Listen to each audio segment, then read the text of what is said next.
The ocean was merciless that night.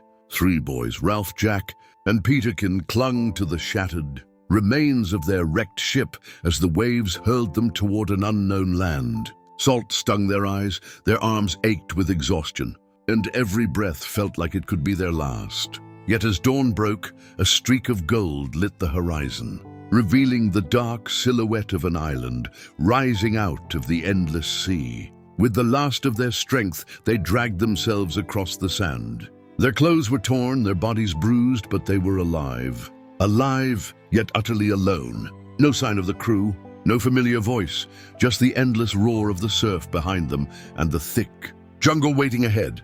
Are we the only ones left? Peterkin's voice trembled, half in fear, half in wonder.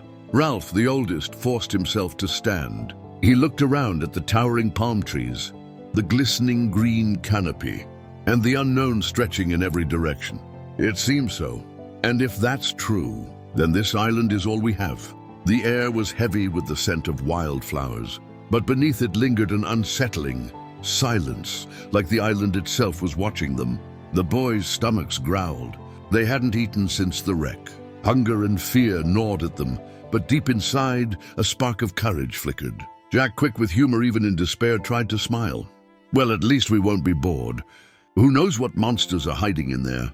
His words were meant as a joke, but they sent a chill down their spines. Because as the jungle leaves rustled with unseen movement, each of them realized survival here would not be easy. The island was beautiful, but beauty can hide danger, and they were about to discover just how much. Ralph clenched his fists. We're not giving up. We'll explore, we'll fight, we'll survive. This is our island now. Little did they know, their adventure had only just begun. Morning sunlight poured across the sand, washing the island in gold. For the first time, the boys could see the scale of the land that now imprisoned them. Towering cliffs guarded the shoreline, and the jungle spread thick and endless. Alive with the calls of unseen birds, it was wild, untouched, and intimidating. Hunger gnawed at their stomachs. They had nothing. No food, no fresh water, no weapons. Just themselves. Ralph led the way inland, his determination masking the fear gnawing at him. Jack followed, trying to make jokes about coconuts falling on their heads. Peterkin, the youngest, kept glancing over his shoulder, haunted by the thought that something or someone was watching. The deeper they walked, the more the island revealed its mysteries. Strange plants twisted up from the ground, some glowing with color so vivid they looked almost poisonous. Birds screamed and darted through the canopy, their wings flashing like shards of rainbow. And everywhere the hum of insects rose and fell like whispers. At last, they stumbled upon a small stream bubbling through the rocks. The water was crystal clear, glistening in the sunlight. Ralph knelt and drank, relief flooding through him. This will keep us alive, he said, as though declaring victory. But survival was more than water. They needed food. Jack spotted fruit dangling high above on a palm tree. With stubborn energy, he climbed, scraping his knees and nearly falling, before triumphantly dropping a cluster of coconuts to the ground. Peterkin laughed, his fear briefly forgotten, as the boys hacked them open with stones and devoured the sweet milk inside. For a moment, hope returned. Maybe, just maybe, this island could sustain them. But as shadows lengthened, a sound rose from the jungle, a low rustling, heavy and deliberate, nothing like the playful chatter of birds. The laughter died on their lips. Ralph's eyes hardened. We're not alone here, he whispered. The island had more secrets than they realized. A night was coming. Night fell swiftly, wrapping the island in darkness. The boys huddled near the base of a cliff, a small fire flickering between them. Sparks rose into the black sky, but instead of comfort, the flames only deepened their awareness of the surrounding shadows. Every crack of a twig, every rustle of leaves made them sit upright, their hearts racing. This place, it doesn't sleep, Peterkin whispered, his wide eyes darting into the jungle. Ralph fed another dry branch into the flames. That's why we keep the fire burning. Fire means safety. But even as he spoke, he wasn't sure he believed it. Suddenly, a shrill cry pierced the night, high and unnatural, echoing through the trees.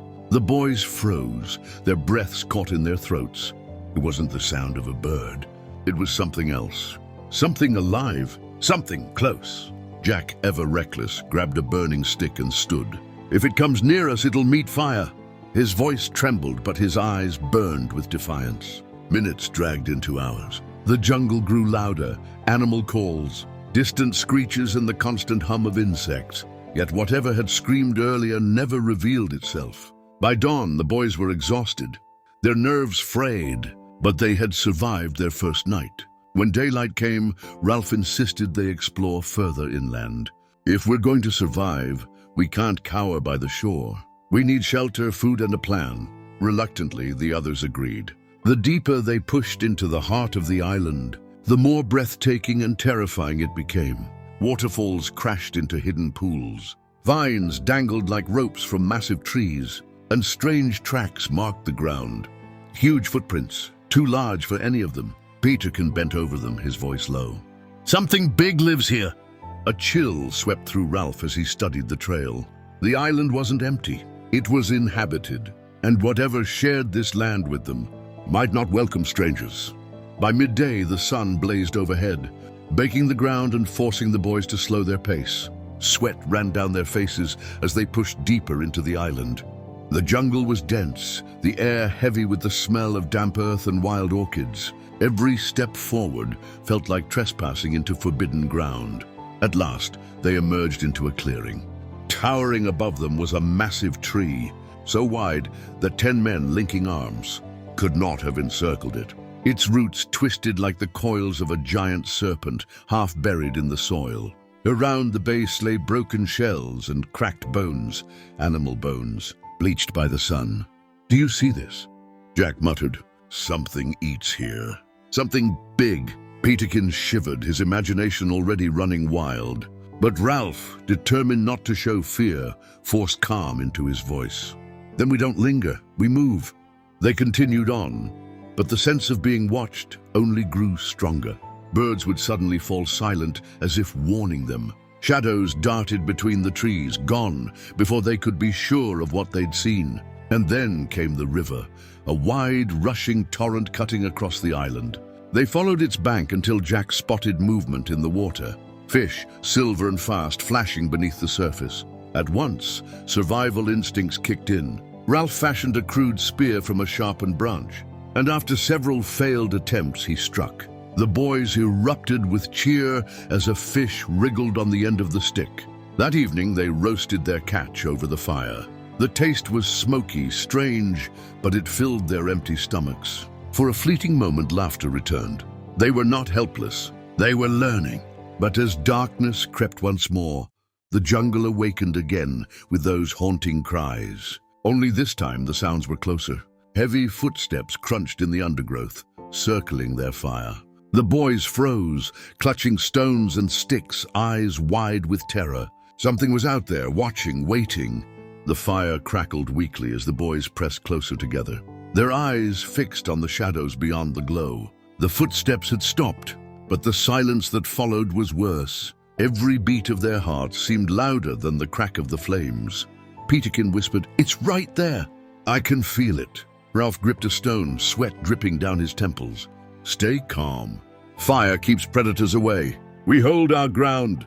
But then, from the trees, 2 glowing eyes appeared, yellow and unblinking. The creature stepped forward just enough for the firelight to outline its shape. A massive wild boar, bristling with coarse hair, tusks gleaming like curved knives. It snorted, pawing the ground, its breath steaming in the night air. Jack, trembling yet reckless, shouted, "Come on then!" and hurled his burning stick toward it. The boar recoiled, squealing angrily, before crashing back into the jungle, vanishing as suddenly as it appeared. For a moment, the boys sat in stunned silence, their hearts pounding. Then Peterkin exhaled, half laughing, half crying. "We're still alive. That thing could have killed us." Ralph nodded slowly. "And it will try again if we're not prepared."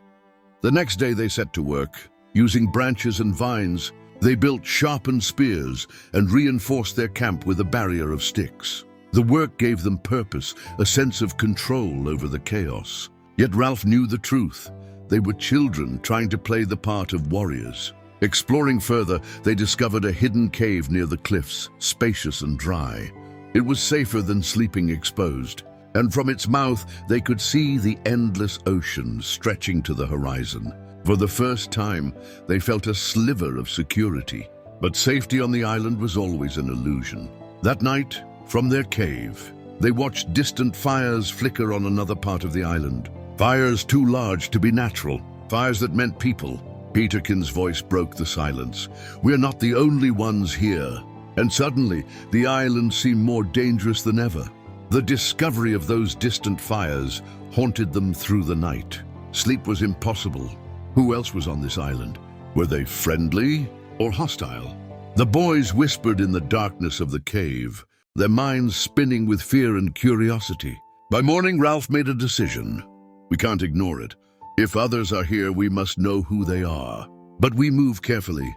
This island doesn't forgive mistakes. They followed the coastline, staying hidden among rocks and trees. Hours passed under the blazing sun until they stumbled upon signs of life. Footprints in the sand, larger than theirs, pressed deep into the ground. And not just one set, many. Peterkin swallowed hard. There could be dozens of them. Soon the air carried the sound of drums, low, steady, pulsing through the jungle like a heartbeat. The boys crept closer until, through the foliage, they saw the men half naked, painted in vivid colors, dancing around a roaring fire. Their bodies gleamed with sweat.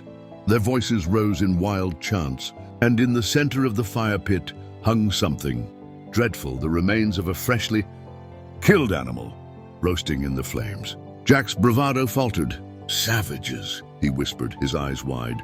"Real savages." Ralph's stomach tightened. This was no rescue party. These were island tribes, powerful and unpredictable. One wrong move and the boys would become prey. They retreated silently, careful not to break a twig. Every step back toward their cave felt like walking on the edge of a blade. When at last they were safe again, their minds raced with questions. "Do you think they saw us?" Peterkin asked. Ralph shook his head. "No, but if we're not careful, they will." That night, as the drums echoed faintly across the island, the boys realized survival was no longer about finding food or water. Now it was about avoiding the people who ruled this island long before they arrived. And sooner or later, paths would cross.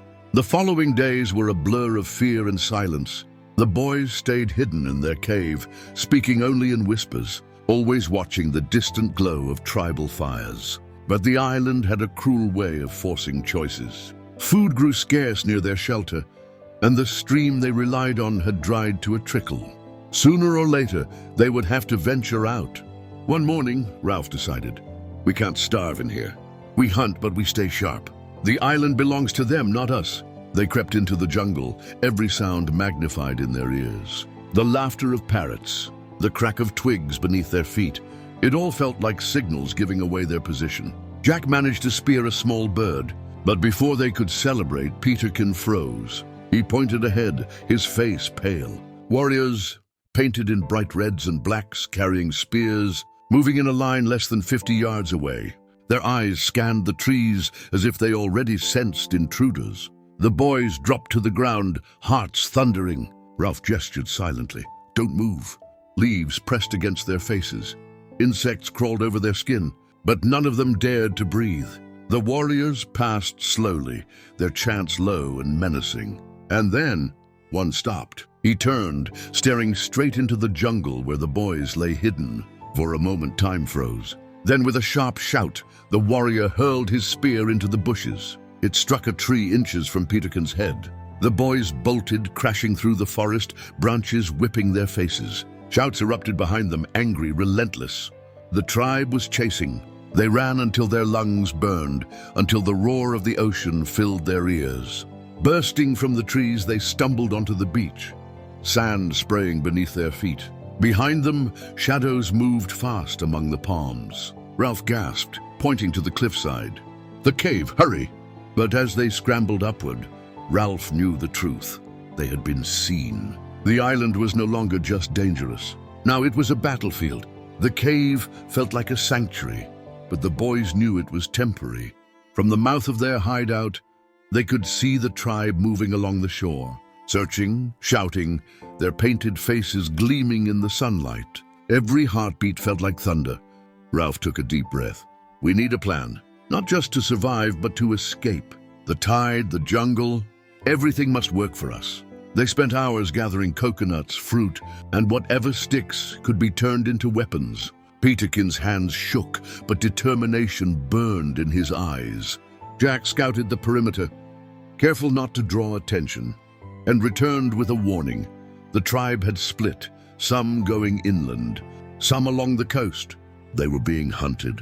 As dusk fell, the boys watched the horizon, the ocean calling to them like a promise of freedom. Ralph whispered, "Tomorrow we leave at first light. The sea is our only chance." That night, sleep eluded them. The jungle hummed with nocturnal life, and distant drums reminded them of the warriors' presence. They huddled together, imagining the risks, calculating their escape. One wrong move, and the island would claim them forever. Finally, the dawn arrived. The boys crept toward the shoreline, the waves crashing at their feet. With a makeshift raft, they pushed off into the open water, hearts racing with hope and terror. Behind them, the jungle faded into mist. But the sounds of the island, its wild cries, the drums, the whispers of unseen watchers followed them like shadows. As they drifted into the endless horizon, Ralph looked back once. "We survived," he whispered. But the truth lingered in the salty air. Survival was only the beginning. The coral island had tested them, shaped them, and left secrets waiting for those daring enough to return. And in the distance, the misted shore seemed to hold its breath, as if the island itself was watching.